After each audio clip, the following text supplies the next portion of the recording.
Hello friends, आप सभी का हमारे यूट्यूब चैनल पर हार्दिक स्वागत है। आज हम भारतीय संविधान के एक बहुत ही महत्वपूर्ण टॉपिक नीति निर्देशक सिद्धांत या नीति निर्देशक तत्व का अध्ययन करेंगे। बस आप वीडियो को शुरू से अंत तक जरूर देखना। हम उम्मीद एवं आशा करते हैं कि आपको इस वीडियो के माध्यम से नीति निर्देशक सिद्धांत एवं तत्व के बारे में आसानी से संपूर्ण ज्ञान हो पाएगा। आइए नीति निर्देशक सिद्धांत या तत्व का अध्ययन करते हैं। नीति निर्देशक सिद्धांत या तत्व। नीति निर्देशक सिद्धांत या तत्व का अध्ययन करने से पहले हमें यह मालूम होना चाहिए कि नीति निर्देशक सिद्धांत की परिभाषा क्या है, अर्थात नीति निर्देशक सिद्धांत क्या होते हैं। नीति निर्देशक सिद्धांत या तत्व वे आदर्श हैं जो समाज के आर्थिक एवं सामाजिक कल्याण हेतु राज्य यानी कि सरकार द्वारा पूरे किए जाने चाहिए, जिससे देश में आर्थिक एवं सामाजिक प्रजातंत्र का मार्ग प्रशस्त हो सके। नीति निर्देशक सिद्धांत वे आदर्श हैं जो राज्य यानी कि सरकार द्वारा समाज के कल्याण हेतु या समाज के आर्थिक एवं सामाजिक विकास हेतु पूरे किए जाने जरूरी हैं, जिससे कि समाज में आर्थिक एवं सामाजिक लोकतंत्र की स्थापना हो सके। देखिए, नीति निर्देशक तत्व वे आदर्श हैं जो समाज के आर्थिक एवं सामाजिक कल्याण हेतु राज्य यानी कि सरकार द्वारा पूरे किए जाने चाहिए, जिससे देश में आर्थिक एवं सामाजिक प्रजातंत्र का मार्ग प्रशस्त हो सके। नीति निर्देशक सिद्धांत या नीति निर्देशक तत्व वे आदर्श हैं जो समाज के आर्थिक एवं सामाजिक कल्याण के लिए राज्य यानी कि सरकार द्वारा पूरे किए जाने जरूरी हैं, जिससे देश में आर्थिक एवं सामाजिक प्रजातंत्र की स्थापना हो सके। आइए अब नीति निर्देशक सिद्धांत का विस्तार से अध्ययन करते हैं। इनको भारतीय संविधान के भाग 4 में रखा गया है। इनको भारतीय संविधान के भाग 4 में रखा गया है। अनुच्छेद 36 से 51 में रखा गया है। संविधान के भाग 4 में अनुच्छेद 36 से 51 के तहत नीति निर्देशक सिद्धांतों को रखा गया है। उसके बाद में देखिए, इसमें महत्वपूर्ण है, आयरलैंड के संविधान से लिया गया है। भारत का संविधान जब बना तब आयरलैंड के संविधान की प्रेरणा से भारतीय संविधान में नीति निर्देशक सिद्धांत या तत्वों को रखा गया। उसके बाद में ये बहुत महत्वपूर्ण है, न्यायालय में वाद योग्य या केस योग्य नहीं है। नीति निर्देशक सिद्धांत या नीति निर्देशक तत्व जो है वो न्यायालय में वाद योग्य यानी कि केस योग्य नहीं है, अर्थात इनके विरुद्ध न्यायालय में अपील नहीं की जा सकती। ये वाद योग्य और केस योग्य नहीं है, न्यायालय में इनके विरुद्ध अपील नहीं की जा सकती। उसके बाद में नीति निर्देशक सिद्धांत के बारे में डॉक्टर भीमराव अंबेडकर का कथन अक्सर परीक्षा में आता है। डॉक्टर भीमराव अंबेडकर ने कहा कि नीति निर्देशक तत्व वे आर्थिक एवं सामाजिक लोकतंत्र की स्थापना करने में सहायक हैं। डॉक्टर भीमराव अंबेडकर ने कहा कि नीति निर्देशक सिद्धांत यानी कि नीति निर्देशक तत्व देश में आर्थिक एवं सामाजिक लोकतंत्र की स्थापना करने में सहायक हैं। आर्थिक एवं सामाजिक लोकतंत्र की स्थापना करने में सहायक हैं नीति निर्देशक सिद्धांत। यह बात डॉक्टर भीमराव अंबेडकर ने कही। उसके बाद में केटी शाह ने कहा कि नीति निर्देशक सिद्धांत बैंक का वह चेक है या बैंक का ऐसा चेक है जिसका भुगतान बैंक की इच्छा पर छोड़ दिया गया है।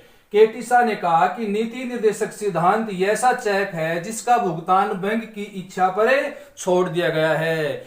ये बात केटी शाह ने इसलिए कही क्योंकि नीति निर्देशक सिद्धांत जो है वे न्यायालय में वाद योग्य यानी कि केस योग्य नहीं है। राज्य सामाजिक एवं आर्थिक कल्याण की व्यवस्था करेगा। राज्य सामाजिक और आर्थिक कल्याण के लिए प्रजातंत्र की स्थापना करेगा, लेकिन ये बातें जो हैं ये न्यायालय में वाद योग्य और केस योग्य नहीं है। इसलिए केटी शाह का कथन है कि नीति निर्देशक सिद्धांत बैंक का ऐसा चेक है जिसका भुगतान जो है वो बैंक की इच्छा पर छोड़ दिया गया है।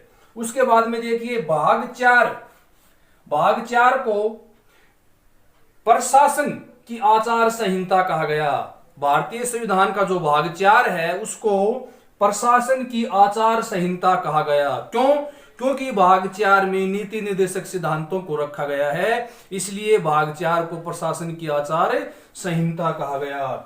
अब आइए, नीति निर्देशक सिद्धांतों को संविधान के अनुच्छेद 36 से 51 में रखा गया है। अतः अनुच्छेद 36 से 51 का विस्तार से अध्ययन करते हैं। सबसे पहले देखिए अनुच्छेद 36, राज्य यानी कि सरकार की परिभाषा। संविधान के अनुच्छेद 36 में इस बात का वर्णन है, राज्य यानी कि सरकार की परिभाषा का उल्लेख संविधान के अनुच्छेद 36 में है। अनुच्छेद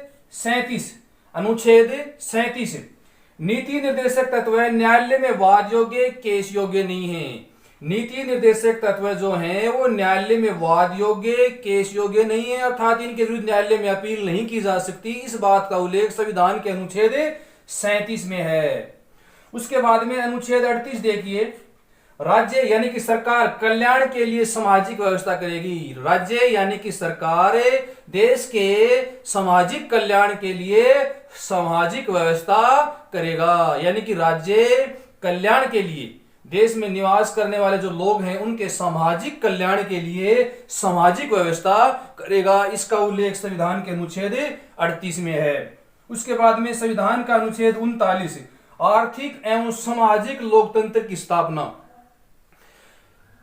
संविधान के अनुच्छेद 39 में इस बात का उल्लेख है कि देश में आर्थिक एवं सामाजिक लोकतंत्र की स्थापना करने का पूरा प्रयास करेगा राज्य यानी कि सरकार। इसका उल्लेख है अनुच्छेद 39 में। उसके बाद में देखिए 39A, निःशुल्क कानूनी सहायता। 42वें संवैधानिक संशोधन 1976 के द्वारा संविधान का अनुच्छेद 39A यानी कि 39 क को जोड़ा गया, जिसमें इस बात का उल्लेख है कि राज्य यानी कि सरकार देश में निवास करने वाले लोगों के लिए निःशुल्क कानूनी सहायता उपलब्ध कराएगा। इस बात का उल्लेख संविधान के अनुच्छेद 39A में है। अनुच्छेद 39A को 42वां संवैधानिक संशोधन 1976 के द्वारा जोड़ा गया।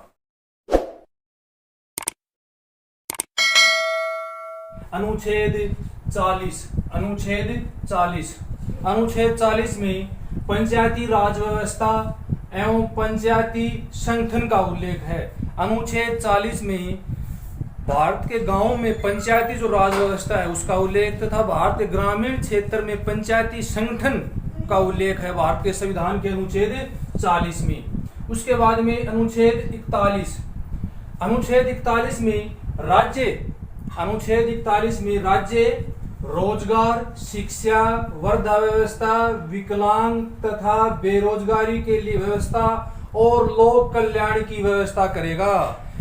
संविधान के अनुच्छेद 41 के अनुसार राज्य यानी कि सरकार जो है देश में रोजगार की व्यवस्था, शिक्षा की व्यवस्था, वृद्धा व्यवस्था, पेंशन की व्यवस्था, विकलांगता या विकलांग पेंशन की व्यवस्था, बेरोजगारी के लिए व्यवस्था और लोक कल्याण की व्यवस्था राज्य करेगा संविधान के अनुच्छेद 41 के अनुसार। उसके बाद में संविधान का अनुच्छेद 42, मातृत्व सुरक्षा एवं प्रसूति सहायता का उपबंध। मातृत्व सुरक्षा और प्रसूति जो सहायता है उसका उपबंध का उल्लेख संविधान के अनुच्छेद 42 में है। उसके बाद में अनुच्छेद 43, कुटीर उद्योगों को बढ़ावा, यानी कि राज्य यानी कि सरकार देश में ग्रामीण क्षेत्रों में जो कुटीर उद्योग हैं उनको बढ़ावा देने के लिए प्रोत्साहन राशि को बढ़ाएंगे, उसकी समय के अनुसार प्रोत्साहन राशि को बढ़ाएंगे, उसकी व्यवस्था करेंगे ताकि कुटीर उद्योगों को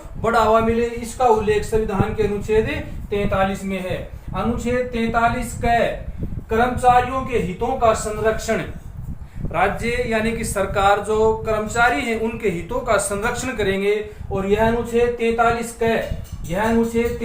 का जो है 42वां संविधान संशोधन 1976 के द्वारा जोड़ा गया। 42वां संविधान संशोधन 1976 के द्वारा अनुच्छेद 43 क जोड़ा गया, जिसमें इस बात का उल्लेख है कि राज्य यानी कि सरकार कर्मचारियों के हितों का संरक्षण करेगी। उसके बाद में अनुच्छेद 43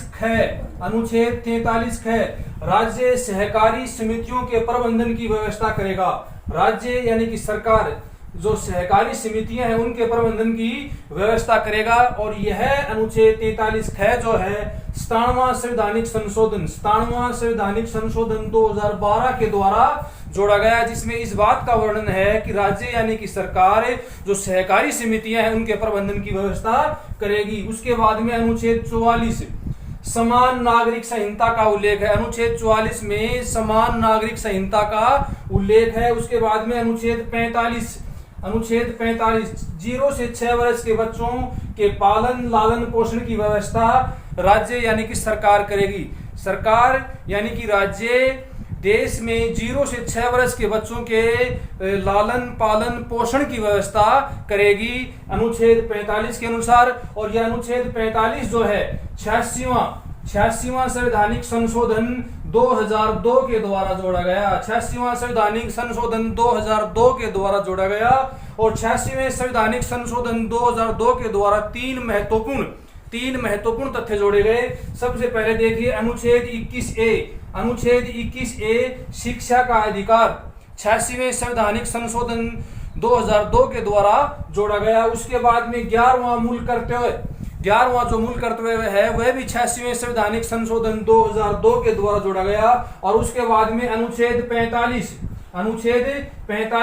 यह भी 86वें संवैधानिक संशोधन 2002 के द्वारा जोड़ा गया है, जिसमें राज्य यानी कि सरकार 0 से 6 वर्ष के बच्चों के लिए लालन पालन पोषण की व्यवस्था करेगी। उसके बाद में अनुच्छेद 46 कमजोर वर्गों जैसे कि SC ST के हितों का संरक्षण करेगी। राज्य यानी कि सरकार जो कमजोर वर्ग है देश में जैसे कि SC ST है आदि, इनके हितों का जो है राज्य सरकार या राज्य यानी कि सरकार क्या करेगी, व्यवस्था करेगी। और राजस्थान राज्य में अनुप्रति योजना, राजस्थान राज्य में इसी के तहत एक अनुप्रति योजना चली हुई है संविधान के अनुच्छेद 45 के तहत, जिसमें राज्य सरकार जो है राज्य के वे विद्यार्थी जो IAS RS की तैयारी कर रहे हैं उनको IAS की तैयारी करने वाले बच्चों को 1 लाख रुपए तथा RS की तैयारी करने वाले बच्चों को 50,000 रुपए की अनुप्रति योजना के तहत सहायता राशि दे रही है, बशर्ते वे बच्चे जो है SC और ST से संबंधित हों। उसके बाद में अनुच्छेद 47 शराब तंबाकू आदि का निषेध इसका उल्लेख है संविधान के अनुच्छेद 47 में। उसके बाद में अनुच्छेद 48 वन्य जीवों का संरक्षण, वन्य जीव जो है उनके संरक्षण का उल्लेख भारतीय संविधान के अनुच्छेद 48 में है। और पशुओं तथा पशुपालकों के हितों का संरक्षण राज्य यानी कि सरकार करेगी, इस बात का उल्लेख भी संविधान के अनुच्छेद 48 में है। अब देखिए संविधान का अनुच्छेद